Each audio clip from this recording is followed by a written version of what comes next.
നമ്മളിന്ന് നോക്കാൻ പോകുന്നത് മൈൻക്രാഫ്റ്റിൽ അയൺ കണ്ടുപിടിക്കാനുള്ള ഏറ്റവും പ്രധാനപ്പെട്ട 3 പ്രോ ടെക്നിക്കുകളാണ്. അയൺ മൈൻക്രാഫ്റ്റിലെ ഏറ്റവും പ്രധാനപ്പെട്ട ഒരു ഏതൊരു പ്രോ പ്ലെയറിനും മൈൻക്രാഫ്റ്റിൽ അയൺ ഇല്ലാതെ ഒന്നും ചെയ്യാൻ കഴിയില്ല. ഞാനൊക്കെ ആദ്യം മൈൻക്രാഫ്റ്റ് കളിക്കുമ്പോൾ ഒരു ഫുൾ അയൺ ആർമർ സെറ്റ് ഉണ്ടാക്കാൻ വരെ വളരെ ബുദ്ധിമുട്ടായിരുന്നു. പക്ഷേ ഈ 3 ടെക്നിക്കുകൾ പഠിച്ചതിന് ശേഷം അത് വളരെ എളുപ്പമായി മാറി. സോ ഓരോന്നായി പറഞ്ഞു കൊടുക്കാം. മൈൻക്രാഫ്റ്റ് തന്നെ എൻ്റെ ഒഫീഷ്യൽ വെബ്സൈറ്റിൽ പുറത്തുവിട്ട ഒരു കലണ്ടറാണ് ഇരിക്കുന്നത്. ഇതിൽ ശ്രദ്ധിച്ച് നോക്കിയാൽ തന്നെ നമുക്ക് കാണാൻ പറ്റും എവിടെയാണ് അയൺ ഏറ്റവും കൂടുതൽ സ്പോൺ ആവുന്നത്. ഡയമണ്ട് ഏറ്റവും താഴെയുണ്ട്, അതിൻ്റെ തൊട്ട് മേളിലായി അയൺ. മൈൻക്രാഫ്റ്റിൻ്റെ 1.18 അപ്ഡേറ്റിന് ശേഷം, അതായത് കേവ് ആൻഡ് ക്ലിഫ് അപ്ഡേറ്റിന് ശേഷം ഇതിലെല്ലാം ഒരു വലിയ മാറ്റമുണ്ട്. മൈൻക്രാഫ്റ്റ് തൻ്റെ ഓറിൻ്റെ പ്ലേസ്മെൻറ്റിൽ വളരെ വലിയൊരു മാറ്റമുണ്ട്. അതായത് ഒരു അടുക്ക് ചിട്ട അവർ വെക്കാൻ തുടങ്ങി. അത് ഏകദേശം ഇങ്ങനെയാണ്. ഈ ഒരു അപ്ഡേറ്റിന് ശേഷം അയണിൻ്റെ പ്ലേസ്മെൻറ്റ് Y16 താഴെയാണ്, അതായത് ഏകദേശം 50-നും 60-നും ഇടയ്ക്ക്. രണ്ടാമത്തെ ഘട്ടത്തിൽ അതുപോലെ തന്നെ 50-ന് മുകളിലേക്ക്, അതായത് കേവിൻ്റെ ഉള്ളിലൊക്കെ ആയിട്ട് ഒരുപാട് അയൺ കാണാൻ തുടങ്ങി.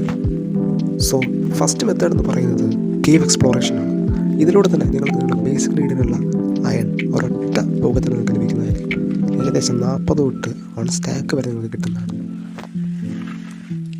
പക്ഷേ മോബ്സ് നിങ്ങൾ അടിച്ചിടാൻ ചാൻസ് ഉള്ളതുകൊണ്ട് തന്നെ ഒരു ഷീൽഡ് ഉണ്ടാക്കി വെച്ചിട്ട് നിങ്ങൾ ദയവേത് കേവിലേക്ക് പോകും. കേവിൻ്റെ ഉള്ളിൽ പോയിട്ട് സ്ട്രിപ്പ് മൈനിങ് ചെയ്യുന്ന ഒരുപാട് പേരുണ്ട്. പക്ഷേ അത് നല്ലൊരു കാര്യമാണ്. കേവ് എക്സ്പ്ലോറേഷനിലൂടെ മാത്രം എനിക്ക് കിട്ടിയ ഒരു അയണാണ് ഞാൻ കാണിച്ചു തരുന്നത്. നിങ്ങളൊരു ജാവ പ്ലെയർ ആണെങ്കിൽ ട്രാപ്പ് ഡോർ യൂസ് ചെയ്തിട്ട് വളരെ എളുപ്പമായിട്ട് മൈൻ ചെയ്യാനുള്ള ഒരു മെത്തേഡാണ് ഞാൻ ഈ കാണിക്കുന്നത്. അതായത് ജസ്റ്റ് ട്രാപ്പ് ഡോർ പ്ലേസ് ചെയ്യുക, എന്നിട്ട് ട്രാപ്പ് ഡോർ അടയ്ക്കുക. അപ്പോൾ നിങ്ങൾ അതിൻ്റെ അടിയിൽ പെട്ടുപോയ പോലെ. പിന്നെ നിങ്ങൾക്ക് 1 ബ്ലോക്ക് സ്പേസിൽ നേരെ മൈൻ ചെയ്ത് പോകാൻ പറ്റും. അപ്പോൾ കുറേ ടൈം നമുക്ക് സേവ് ചെയ്യാൻ പറ്റും ഈ ഒരൊറ്റ മെത്തേഡിൽ കൊടുത്തത്. ഈ ഒരു ഗ്രാഫ് നിങ്ങൾ ശ്രദ്ധിച്ച് നോക്കി കാണാൻ പറ്റും. ഒരു വെയിൻ, വലിയ ഒരു വെയിന് അയണിൻ്റെ കാണാൻ പറ്റും. അപ്പോൾ ഇത് റിയൽ മൈൻക്രാഫ്റ്റിൽ ഉള്ള ഒരു സംഭവമാണ്. ഇത് കണ്ടുപിടിക്കാൻ കുറച്ച് ടഫാണെങ്കിലും കണ്ടുപിടിച്ച് കഴിഞ്ഞാൽ ഒരുപാട് ഉപകാരങ്ങളുണ്ടാവും. ആ ഒരൊറ്റ വെയിനിൻ്റെ അകത്ത് തന്നെ 5-6 റോ അയൺ ബ്ലോക്സ് ഉണ്ടാകും. അതായത് റോ ആയ അയൺ കൊണ്ട് ഉണ്ടാക്കിയിരിക്കുന്ന ബ്ലോക്സ്. ഒരൊറ്റ ഒരു അയൺ ബ്ലോക്ക് പൊട്ടിച്ച് കഴിഞ്ഞാൽ നിങ്ങൾക്ക് ഏകദേശം 9 റോ അയൺ കിട്ടും. അത് മതിയില്ല സാറേ. അതിനു മുമ്പ് നിങ്ങളൊരൊറ്റ കാര്യം അറിയേണ്ടതുണ്ട്.